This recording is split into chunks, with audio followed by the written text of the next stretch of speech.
Sacred Heart is proud to sponsor Pensacola Histories in recognition of the Daughters of Charity who brought their mission of care to Pensacola over 90 years ago. Hello and welcome to our continuing story of Pensacola, North America's first place city. And today we want to talk again about one of the men who over time in Pensacola made a great difference. And this gentleman was Ezekial Simpson, the great lumberman of Santa Rosa County and of course also of Pensacola itself. Ezekial Simpson was born to a family that had migrated into this area well before Florida became part of the United States. They operated in what we today call Santa Rosa County, and Simpson, his brother, and his father had a tiny lumber mill that was actually operating when Andrew Jackson arrived here and we became part of the American nation. Within a couple of years, that little mill began to prosper even more because their output was needed for the materials that would be used in the construction of the Navy Yard and subsequently in the forts. So that over the next 15 to 20 years, that was basically the market that they had. But by the time we get into serious fort building, Simpson had one other very, I guess we would call it a need, a very unique situation. His business was very good, but he needed capital to expand. And at this point, he came in contact with a man named Joseph Forsyth, who had come to Escambia County from New Orleans. And the story about Forsyth itself, we have to take a little bit of a side turn here to mention this. Forsyth's background is a little bit of a mystery. He arrived, he had apparently a lot of money, and there always has been some speculation, where did he get it? Some people, one story was that he had been involved in some nefarious business over there and skipped out with the capital. And another was that he had been involved in some sort of a murder mystery and so he had the money. But whatever the reason, Joseph Forsyth had it. He combined with Ezekial Simpson, and they enlarged the little mill that the Simpson family had and built a further addition to it on what is called Pond Creek on the outskirts of Milton.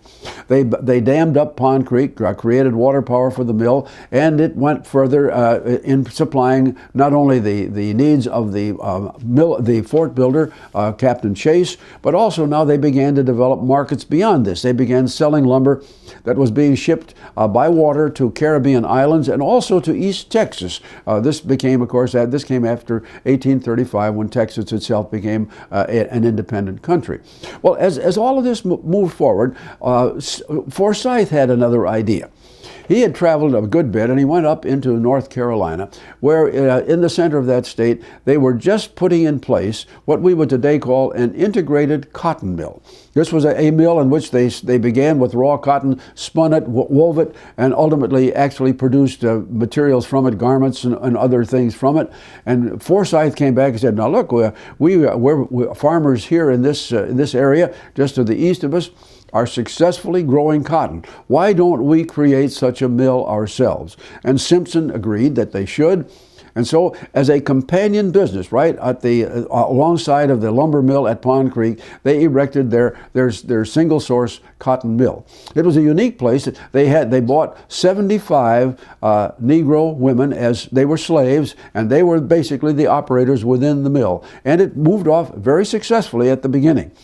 Well, we moved forward just about 5 years into the early part of the 1850s, and by now something new has entered the picture as far as lumbering is concerned. By now, there have been successful applications of steam power to the equipment, which was, of course, the steam power was much superior to the water power which had been used on Pond Creek. And so Simpson decided that he was going to move the lumber mill from the site of the Pond Creek over to the edge of the Blackwater River. Now, over the time of the mill, in the recent years, virtually all of the output of the mill had been moved from the Pond Creek area, the Milton area, to what we would today call Baghdad on the Blackwater, and that was where it was loaded on ships or barges for shipment. Now Simpson was going to relocate his mill and put it right there, right at the very source of the shipping site, and so this is what he did. He rebuilt the mill with all of the new advantages and technology of steam power, and as he did this, he also had to begin what we would today call a company town. And this is when the village of Baghdad was created. And basically what they began to do, of course, was put the houses and all of the complementary services that a community would need. Simpson and his associates built the church, the store, the community, the school, everything that was needed, and put it there. Well, about this same time, Mr. Forsyth unfortunately died. He had been a very successful politician as well as a mill owner, but as Forsyth passed from the scene, Simpson felt that the operation of the cotton mill was really not to the level of success that he wanted. It was taking more of his time than he wanted, and so the cotton enterprise was closed down, and everything related to lumber now shifted to the Blackwater River. And it was highly successful, continued to be highly successful. The mill grew, the community grew. And then we came close, of course, to the year 1866, the years 1860, 61, and the war clouds were moving in. Well, Mr. Simpson was a very far-sighted gentleman, and he appreciated that the South had a position and he was going to support it, but he was wise enough, and this is early now in the year 1861, before any hostilities occurred. Mr. Simpson took a substantial part of his capital in cash and had one of his trusted assistants go by vessel to New York City, where that money was invested in federal bonds. And that money, of course, that investment, of course, drew a considerable interest all through the war years. And while Mr. Simpson was a supporter of the South, bought Southern bonds, even paid with his own funds to equip an entire military company that was formed in the Pensacola area. Nonetheless, he also had hedged his bet, I guess that's the right term, by having the money invested in the North. Well, came the month of May of 1862, and the Southern troops were all withdrawn from this area. And as they retreated, of course, order was given that every mill, every inventory that might give aid and comfort to the incoming Yankees, all of this was to be destroyed, and the Simpson mill on the Blackwater was burned to the ground. Well, as that happened, of course, everyone else fled, and the Pensacola and Baghdad were literally, ghost towns for the next 3.5 years. When the war ended, Simpson came back, and of course, by now, with the war was ended, he was able to send to New York and bring back the earnings that all of the capital he invested there and their earnings. He immediately was able to rebuild his mill on the Blackwater using all of the technology that had come into place over the 4 years, and the Civil War was not different than any other.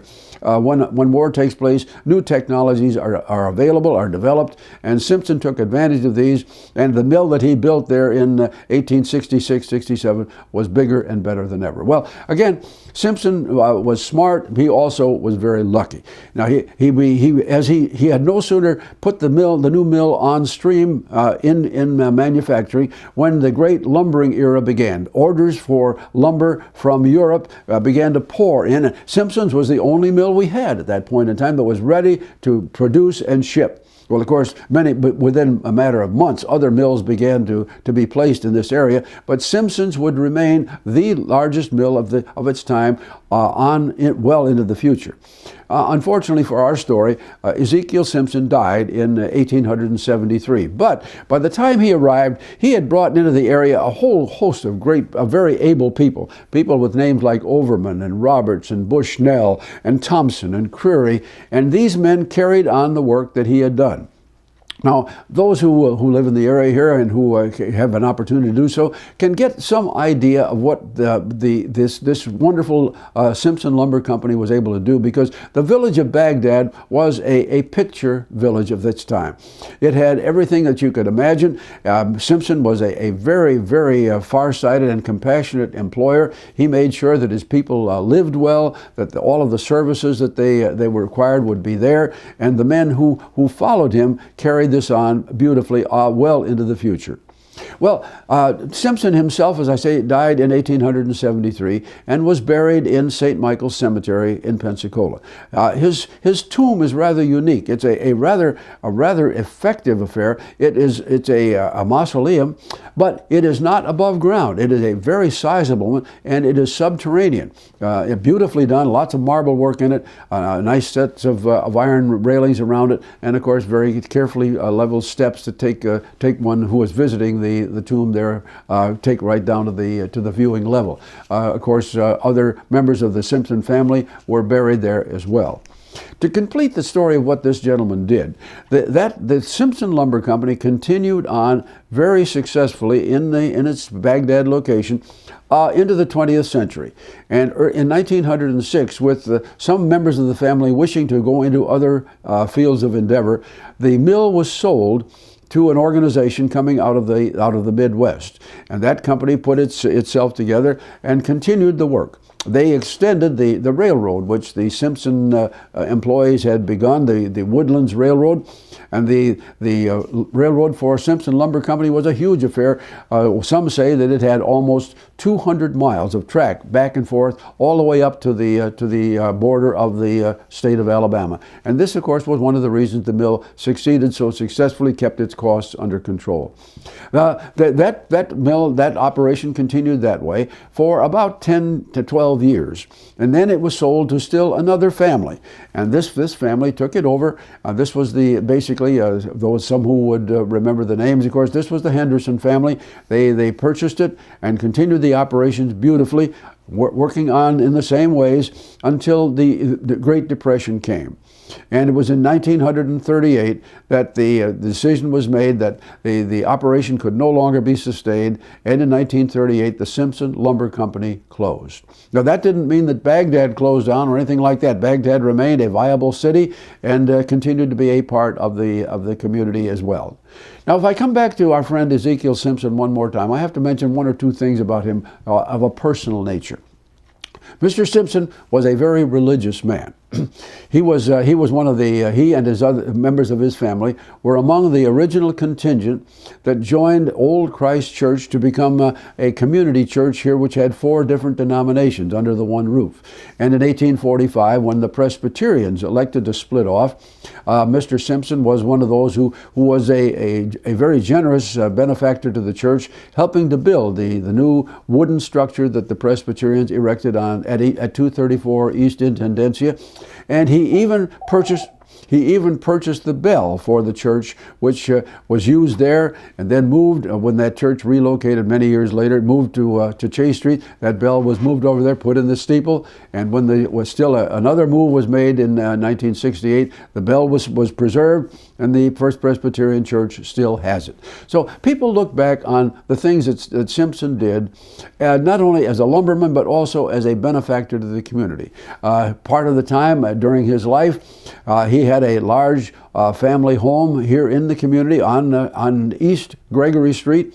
He remained a benefactor to the community because he not only was he generous in his religious beliefs, but he was very generous to the community, helping to fund some of the things that came on stream early on. For example, and I don't have the figures on this specifically, but it is apparent that Mr. Simpson was one of those who stepped forward in the late 1890s and made a contribution that allowed others to start what was known as the Pearl Egan Home, which was, of course, the forerunner of our Children's Home Society today.